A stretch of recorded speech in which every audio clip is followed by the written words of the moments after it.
আজকে আমরা দেখবো একটা উইন্ডোজ এর গুরুত্বপূর্ণ ফিচার। এটি উইন্ডোজ এক্সপি থেকে হয়তো এর আগে থেকেও ছিল।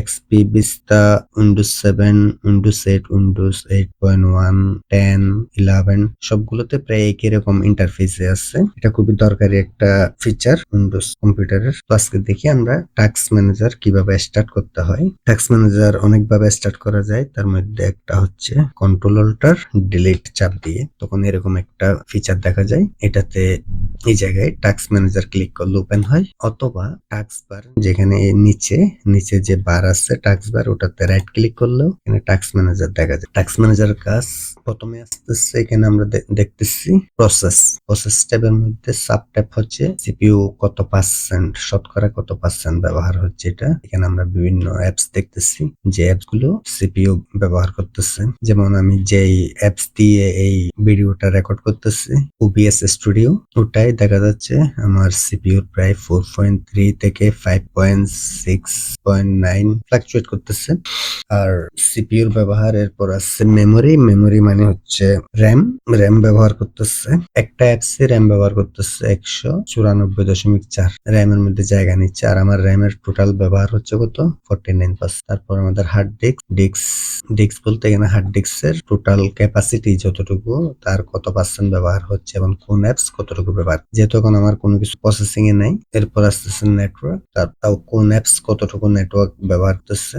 এরপর জিপিইউ, গ্রাফিক্স প্রসেসিং ইউনিট, অর্থাৎ আমরা যে স্ক্রিনে যে ছবিটা দেখতেছি ওইটা প্রসেসিং করতেছে জিপিইউ। এটা যারা গেম খেলেন এবং ভিডিও এডিটিং করেন অথবা 3D কাজের জন্য এটা দেখতে হয় ওনাদের। অনেক সময় ছবি স্মুথলি রান করে না, সেটা হচ্ছে জিপিইউর কারণে। এখানে জিপিইউ ইঞ্জিন, এটা হচ্ছে যারা উন্নত মানের জিপিইউ ব্যবহার করে গ্রাফিক্স কার্ড, এখানে মাল্টিপল কোর থাকে যেগুলাকে প্রসেসর বলা হয়। গ্রাফিক্স কার্ডের প্রসেসর, ওইগুলাতে বিভিন্ন কোর থাকে, ওই কোরের কোন কোরটা ব্যবহার হইতেছে ওইটা এখানে শো করে। আমার প্রসেসর গ্রাফিক্স কার্ডে একটাই কোর, অর্থাৎ এটা আসলে বিল্ড ইন গ্রাফিক্স কার্ড যেটা মাদারবোর্ডের সাথে আছে, আমার এক্সট্রা কোনো গ্রাফিক্স কার্ড নেই। এরপর পাওয়ার ইউজ, কোন অ্যাপস বর্তমানে কতটুকু পাওয়ার ব্যবহার করছে।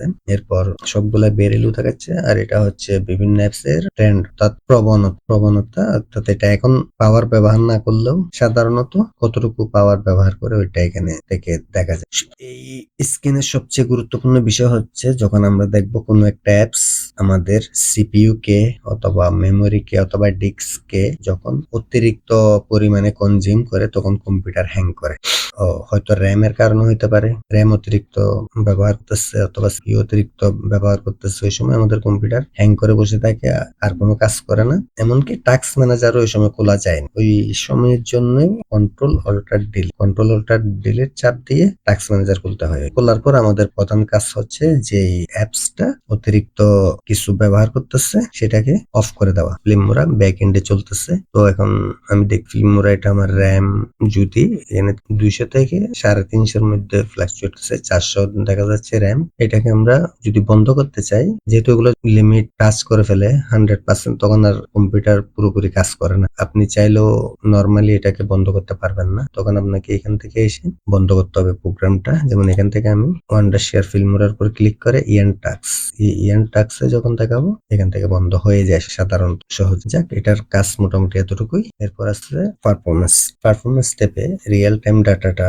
দেখা যায় গ্রাফ আকারে। প্রথমে সিপিইউ দেখতেছি, সিপিইউর এখানে আমি দেখতেছি সামহাও আমার সিপিইউটা একবার হলেও এখানে ধাক্কা দিচ্ছে, সর্বোচ্চ ক্যাপাসিটি টাচ করে ফেলছে। এরকম যদি লাগাতার হইতে থাকে তখন সিস্টেমের সমস্যা হয়, তার মানে এটা আমাকে নক দিচ্ছে আমার প্রসেসর আপডেট করা উচিত। আর এখানে আমার প্রসেসরের টোটাল ডিটেলস দেখাচ্ছে। এটা ইন্টেল কোর TM-i3 এক প্রসেসর, অনেক পুরাতন, 3.40 GHz এর একটা। এটার ব্যবহার দেখা যাচ্ছে, স্পিড সকেট আছে একটা, কোর 2টা, লজিক্যাল প্রসেসর 4টা, virtualization L1 cache, L2 cache, L3 cache, কতক্ষণ ধরে এটা চলতেছে ডিটেলস এখানে দেখবেন। এরপর র্যাম অথবা মেমোরি কতটুকু ইউজ হচ্ছে সেটা ওখানে রিয়েল টাইম ডাটা দেখা যাবে। আমার DDR3 র্যাম 8GB দেখা যাচ্ছে, এখানে কতটুকু ইউজ হচ্ছে ডিটেলস পাবেন। তারপর হার্ড ডিস্ক, হার্ড ডিস্কের কতটুকু ক্যাপাসিটি, টোটাল হার্ড ডিস্কের ক্যাপাসিটি, ওইখান থেকে কতটুকু ফরম্যাট করা হয়েছে, সিস্টেম ডিস্ক কিনা, পেজ ফাইল সাপোর্ট করতেছে কিনা, এটা কি এসএসডি নাকি এসএসডি। আপনারা পুরাতন কম্পিউটার কেনার সময়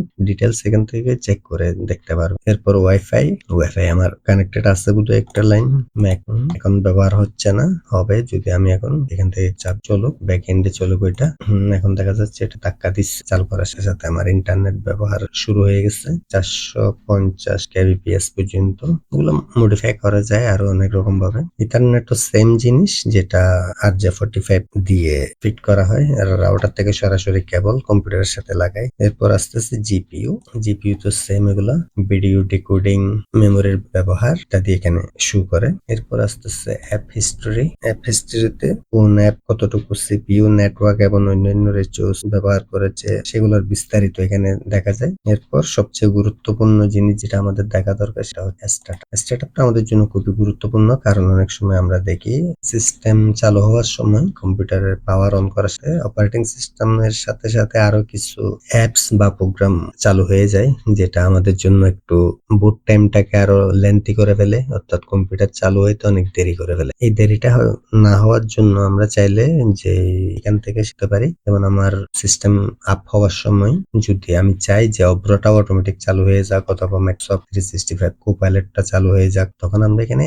এটা এনাবল করে দিতে পারি। এখানে ক্লিক করে এদিকে এনাবল আছে নিচের দিকে, অথবা এখানে রাইট ক্লিক করলে অপশন গুলো দেখে এনাবল। তো যদি এমন কোনো প্রোগ্রাম থাকে যেটা আমরা রেগুলার প্রতিদিনই কম্পিউটার খুললে ওটা আমাদের দেখতে হবে, ওইটা কাজ করতে হবে, তখন আমরা এইভাবে করে রাখতে পারি। আর নাইলে এটা ডিসেবল করে রাখা যায়। এরপর আসতেছে ইউজার। যেসব পিসিতে মাল্টিপল ইউজার থাকে, অর্থাৎ মাল্টিপল ইউজার এক এক জায়গা থেকে এক একজন লগ ইন করে আছে, তারা কে কতটুকু রিসোর্স কনজিউম করতেছে এটা এখানে দেখায়। আমার এখানে একটা ইউজার, আমার ম্যাক ডিটেলস থেকে সিপিইউ প্রায়োরিটি আর এফিনিটি পরিবর্তন করা যায়। রানিং এখান থেকে সেট প্রায়োরিটি, নরমাল, কোনটা প্রাধান্য দেবে, কোনটা আগে চলবে, এভাবে আরো অনেকগুলো বিষয় আছে, আপনারা দিতে পারেন। এরপর আসছে সার্ভিসের মধ্যে মূলত যেগুলো চালু আছে এবং বন্ধ আছে সবগুলো একসাথে দেখ, পুরো কম্পিউটারে যতগুলো জিনিস আছে এখানে উপরের দিকে রানিং গুলো আছে, আবার নিচের দিক থেকে দেখলে বন্ধ যেগুলো আছে রানিং আছে, সবগুলো একসাথে। ঠিক আছে, তাহলে